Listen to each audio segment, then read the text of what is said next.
इतने दिनों से राम का अभिनय करते करते करते आपके अपने जीवन में क्या उस चरित्र ने प्रभाव डाला? दरअसल जब आदमी कोई भी अभिनय लगातार करता रहता है, चाहे किसी भी कला का हो, किसी भी पात्र का, तो उसका असर आदमी के जीवन में, व्यवहार में, वाणी में, विचार में, सब में आ जाता है। तो मैंने राम जी का अभिनय करके राम जी को आत्मसात किया है जी, और अपना जीवन भी मैं लगभग उसी अनुरूप जीता हूँ। अपना खान पान बहुत सात्विक रखता हूँ, हर प्रकार के खुराफात से दूर रहता हूँ, एक मर्यादित जीवन जीने का प्रयास मतलब करते हैं। यही जो है मेरा है। और बहुत कम लोगों से मेरा मिलना जुलना है। कुछ खास लोग हैं जो हमारे विचारों के हैं, उन्हीं लोगों से मेल जोल भी है। परिचय का क्षेत्र तो बहुत बड़ा है, लेकिन जिन लोगों से मित्रता है उन्हीं से मित्रता होती है जिनसे हमारे आपके विचार मिलते हैं। तो कुछ लोग रामलीला जगत के हैं, उनसे मित्रता है, कुछ जगत के बाहर के हैं, तो जो अपने स्तर के हैं, अपने अनुरूप हैं, उन्हीं से जो है। ये तो स्वभावगत हो गया, जो राम जी का स्वभाव था उसको आपने अपनाया। लेकिन राम जी के जीवन का जो उद्देश्य था, जिसके लिए उनका जन्म हुआ था, उस उद्देश्य को भी कभी दिमाग में आता कि हम इस युग में कुछ ऐसा उससे प्रेरित होकर करने का प्रयास करें? मेरी एक बहुत बड़ी तमन्ना है, राम जी से ही मैं नित्य प्रार्थना करता रहता हूँ कि मैंने बहुत कुछ साहित्य संकलित किया है, कई जगह से संकलित किया, ये तो मैं स्वयं नहीं जानता हूँ। जैसे मैंने अभी आपको बताया कि पुराना सब कुछ बुरा नहीं, नया भी सब कुछ नहीं, महान प्रगति के संग संवरते रहे निरंतर चिरंतन जीवन के प्रतिमान। तो इसी प्रकार से हमने बहुत से दोहे लिखे हैं, करीब नहीं ज़्यादा होंगे तो 200 दोहे लिखे हैं। अच्छा। हाँ, और लगभग जैसे गीत अभी हमने आपको सुनाया, ऐसे हमने बहुत से गीत भी अपने लिखे हैं। कुछ साहित्य हमने बहुत जगह से कलेक्ट किया है। तो मेरी एक बड़ी तमन्ना है, भगवान से ही कहते हैं राम जी से कि प्रभु मेरी एक पुस्तक छपवा दीजिए। अच्छा, पुस्तक रूप में उसको प्रकाशित करने का ये एक जो है मेरा चल रहा है जी। अभी तक मेरी वो तमन्ना पूर्ण नहीं हो पाई, कई लोगों से संपर्क भी स्थापित किया है। दरअसल कि इन कामों में पैसा अधिक लगता है। जैसे हम अपनी सीडी कोई बनवाना चाहते हैं गायकी, जो हमने अपने गीत लिखे हैं, ठीक है, तो उसमें भी पैसा लगेगा। तो एक दो लोग खैर तैयार हो गए हैं कि चलिए आपका जो इसमें खर्चा आएगा मैं लगाऊंगा। तो ये मेरा प्रयास है, मतलब उस एक संगीतकार, एक गायक के रूप में, एक लेखक के रूप में भी प्रतिष्ठित होने का ये इच्छा बड़ी तीव्र है। तो मैं ये कहता हूँ कि प्रभु अगर इस जीवन में ना कर पाएंगे तो अगले जीवन में करा दीजिएगा। जीवन में होगा तो ये जो है इसी जीवन में होगा सब कुछ। नहीं, हम ये कह रहे थे कि वो जो श्री राम का जो जीवन का जो उद्देश्य था, क्या उस उद्देश्य ने भी प्रभावित किया आपको कि समाज से भ्रष्टाचार, अनाचार, अत्याचार का अंत करने का उन्होंने संकल्प लिया था? विचारों में तो ऐसा आता है, भाव में ऐसा रहता है, लेकिन हम समाज को कुछ कर इसलिए नहीं सकते क्योंकि समाज की जो धारा चल रही है वो उल्टी धारा चल रही है जी। और इसको जो है हम आप कोई बदल नहीं सकते हैं। सोचते भले हैं अच्छा, लेकिन उसमें कर नहीं सकते हैं, असहाय असमर्थ अपने को पाते हैं जी, जी, जी। ये है। अच्छा, राम जी अगर आज होते इस परिस्थिति में, आज की जो जीवन शैली है, तो चूंकि आपने राम जी को बहुत दिनों तक जिया है, मंच पर अपने जीवन में जिया है, तो आज क्या उनका रुख होता आज के समाज में? दरअसल देखिए, युग की बात है, तो उस युग में ऐसे लोग नहीं थे जिस समय राम जी, तो सीमित दायरे में ही उसमें लोग थे। जैसे रावण का विनाश करने का उनका एक उद्देश्य था, धरती में आने का, कि उस समय सबसे बड़ा अत्याचारी वही था। इस समय तो जाने कितने रावण, घर घर में रावण हैं। एक रावण को मारने के लिए भगवान राम ने अवतार लिया। तो इस समय जहाँ घर घर में रावण विद्यमान है, तो उनको तो भगवान को बहुत रूप धरने पड़ते मारने के लिए। कहने मतलब ये है। अच्छा, दूसरा एक और चीज़ है, अब थोड़ा सा कला पक्ष पर हमें जाना चाहेंगे, जो आज हमें देखने को मिल रहा है। जैसे गीत लिखा गया और एक गायक के रूप में तो आप स्वतंत्र है, चाहे कुछ सुना दीजिए, पर एक अभिनेता के रूप में भी क्या चाहे कुछ सुना दीजिए? नहीं, देखिए, अभिनेता जिस अभिनय को हम आप कर रहे हैं उसमें तो वही हमें सुनाना पड़ेगा जो उसकी मर्यादा के अनुकूल होगा। यही जो ये नहीं कि समाज को जो अच्छा लगे हम सुना रहे हैं, बदले हम कव्वाली। आपको एक बात और बता दें जी, कानपुर जिला, उन्नाव जिला, हरदोई जिला, बांदा जिला, हमीरपुर जिला, फतेहपुर जिला, जालौन जिला आदि, इटावा जिला, हर जिले की जो रामलीला है वो अलग अलग है। इस तरह कहीं पर आदमी गायकी पसंद करता है, कहीं पर साहित्य पसंद करता है, ठीक है, अलग अलग लोगों की। मैं अभी सीपरी वहाँ गया था, झांसी, ओरछा नरेश जिन्होंने कनक भवन बनवाया है, तो मैं ओरछा प्रोग्राम करने आज से लगभग 25 साल पहले गया। तो मेरे साथ 4 कलाकार कानपुर से गए थे। मगन जी थे और राजू टेलर परशुराम थे, रामबाग वाले जी, और अमरनाथ लक्ष्मण थे। बाकी वहीं की सब पूरी मंडली थी। तो आज तक का रिकॉर्ड बता रहे हैं, हमने बहुत जगह रामलीला की है, बहुत जगह रामलीला देखी है और बहुत सी पार्टियों में गए हैं, मतलब जो बाहर की, बिहार की पार्टी हैं, अलग अलग जगहों की, वहाँ भी गए।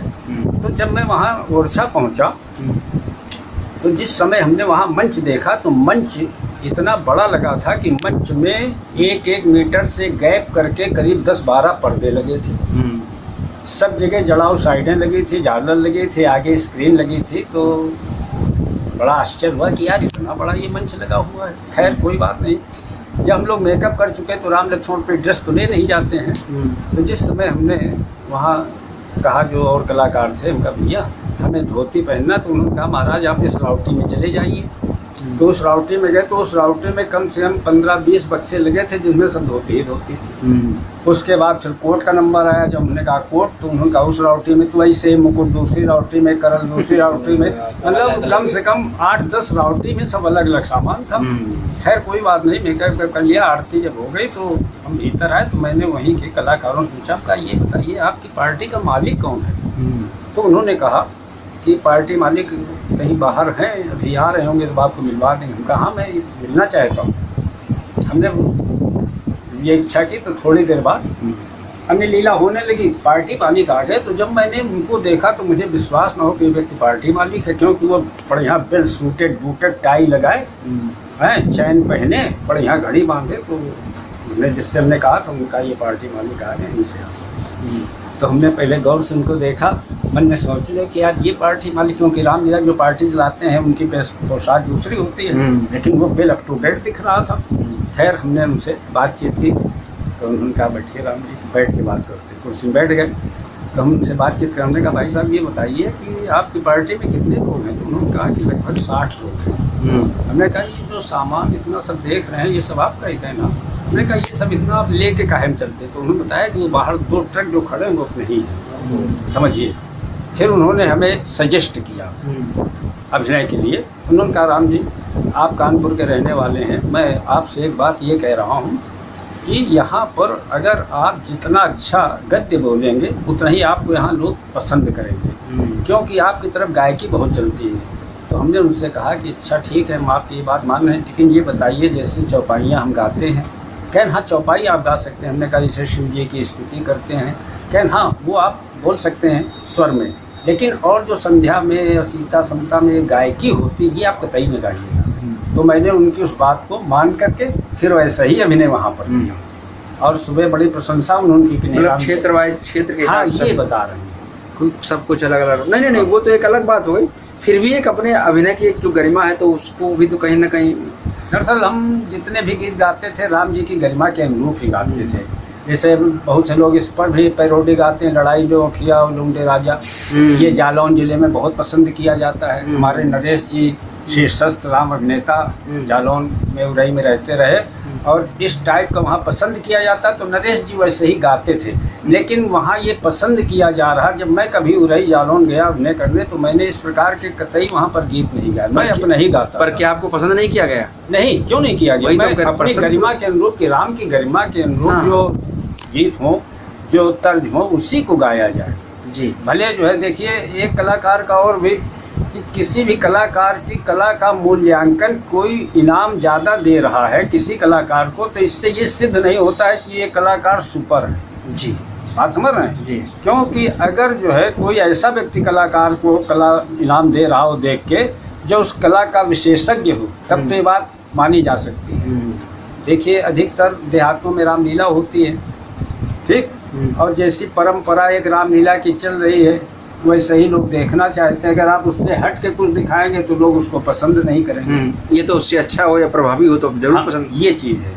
आपने हट करके दिखाया तो उड़ाई में, लेकिन प्रभावी था ना वो, इसलिए। नहीं, वो उन्होंने हमसे कहा। हाँ। और मेरे साथ लक्ष्मण में अरविंद जी थे, भाई जी की ही परशुरामी थी, मुरारी जी की, लल्लू जी लंकेश थे, गोपाल बाणासुर थे, विमल जी जनक थे। 6 आदमी गए थे प्रॉपर उड़ाई में। फिर दूसरे दिन उन लोगों ने हमको रोक भी लिया, हमें अरविंद जी को, कहने लगे आज यहाँ लक्ष्मण शक्ति है सरकार, आप लोग भी जाइए, आज का हम आपको अलग से दे देंगे। उस समय अरविंद जी भी हमारे साथ रुके थे। ये बात करीब बता रहे हैं। तब उस समय जमाने में मिनी राजन परशुरामी नहीं करता था, तब की बात सुन रहे हैं आप? तो पंडित जी के फलिया लगा। हाँ, तब की बात है। अपने बच्चों को भी क्या आपको लगता है कि रामलीला में डाला जाए? नहीं, आपको बता दें, अपने बच्चों को छोड़िए, हमने दूसरे के बच्चों को कभी नहीं चाहा, क्योंकि जिन जिन गार्जियंस ने हमसे ये कहा कि हमारे बच्चों को सिखा दीजिए, तो मैंने उत्तर यही दिया, हमने कहा देखिए रामलीला में आपके बच्चे राम लक्ष्मण बन के अपनी लाइफ बर्बाद कर लेंगे, क्योंकि हम अपनी लाइफ बर्बाद कर चुके हैं। इसलिए मैं ये कभी नहीं चाहता हूँ कि आपके बच्चे भी बर्बाद, इनको पढ़ाइए लिखाइए, इनको अच्छी ये सर्विस कराइए, कुछ भी कराइए, लेकिन रामलीला ना सिखाइए। इसलिए मैंने अपने जीवन में किसी को रामलीला नहीं सिखाई। केवल एक मेरे शिष्य हैं, वो भी राकेश जी शिवली के, जब वो बहुत साथ हमारे रहते रहे, घर में रहते रहे, दुकान में रहते रहे, और पीछे पड़ गए उनके पिताजी परशुरामी करते थे। तो हमने भी बहुत उनको नहीं भाई जी आप ये हमको शिष्य बनाओ, तो हमने उनको लक्ष्मण का पाठ, हम जबकि मैं राम बनता था, लेकिन पाठ मैंने उनको सिखाया। तो राम का कोई शिष्य नहीं है आपका? नहीं, कोई शिष्य। आते हैं तो आपने यही समझा के? हाँ, मैंने आज तक किसी को अपना शिष्य किसी को नहीं बनाया। एक आखिरी बात और, रामलीला कलाकार को समाज किस दृष्टि से देखता है? दरअसल पहले के समय में तो अच्छी दृष्टि से देखते थे। जिस समय हम लोग करते थे, छोटे थे, और हमीरपुर और बांदा 2 जिले ऐसे हमने छाटे हैं जहाँ पर स्वरूपों का बड़ा सम्मान होता था, कलाकारों को भी सम्मान की दृष्टि से देखा जाता था। अन्य जिलों में ऐसा कुछ नहीं है। थोड़ा बहुत फतेहपुर में भी है, लेकिन ये इटावा और जालौन और कानपुर और उन्नाव, यहाँ पर अच्छी दृष्टि से, मतलब सम्मान की दृष्टि से या भाव की दृष्टि से, जैसे राम लक्ष्मण हम लोग हैं, तो इतना तो है कि हाँ राम लक्ष्मण हैं, बाकी वो सम्मान नहीं जो हमीरपुर और बांदा में मिलता है।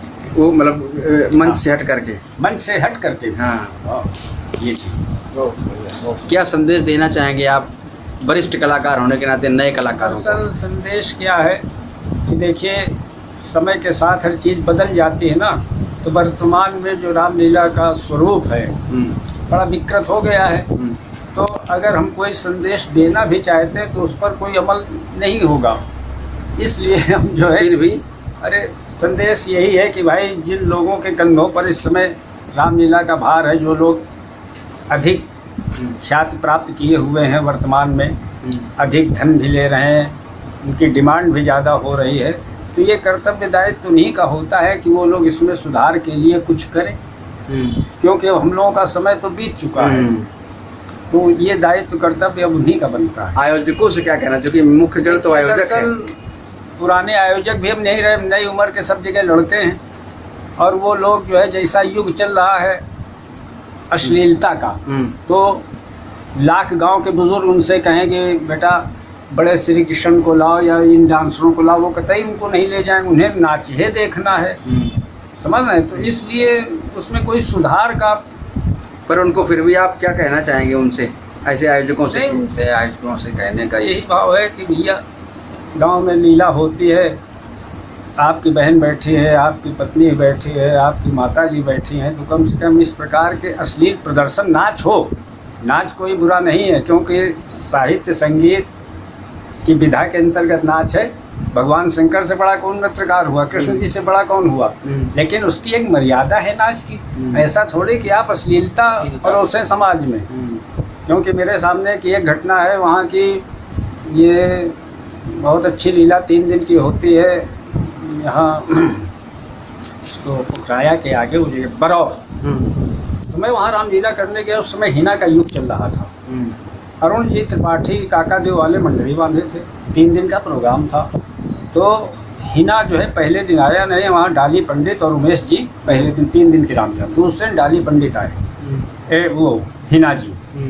और हिना जी ने अश्लील प्रदर्शन जब किया तो क्या किया कि नीचे तो वो चड्ढी पहने थे, ऊपर कुर्ता पहने थे, उन्होंने मंच पर नाचते नाचते अपना कुर्ता इसे ऊपर उठा दिया। ठीक उसी समय समाज का एक व्यक्ति आया, उसने हिना जी को गालियां बकी, और जो आयोजक बैठे थे उनका नाम कंपनी था, उनको उसने माँ बहन की गालियां दी मंच पर, और कहा साले ऐसी रामलीला होती है, माँ बहनें बैठी हैं, ये अश्लीलता यहाँ हो रही है।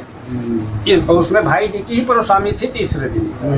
तीसरे दिन की घटना बता दें कि फिर हिना की हिम्मत नहीं पड़ी कि कोई ऐसा गीत गा दे, केवल भजन ही गाते हैं। तो यदि कमेटियां सुधर जाएं तो रामलीला अपने आप सुधर जाएगी। यही तो करना। ठीक है, तो ये मैं बरौर का आपको घटना बता रहा हूँ कि ऐसा मेरे सामने घटित हुआ। तो उसमें डाली पंडित आज भी हैं जीवन में, उनसे आप पूछ सकते हैं, उमेश जी, ये लोग थे वहाँ।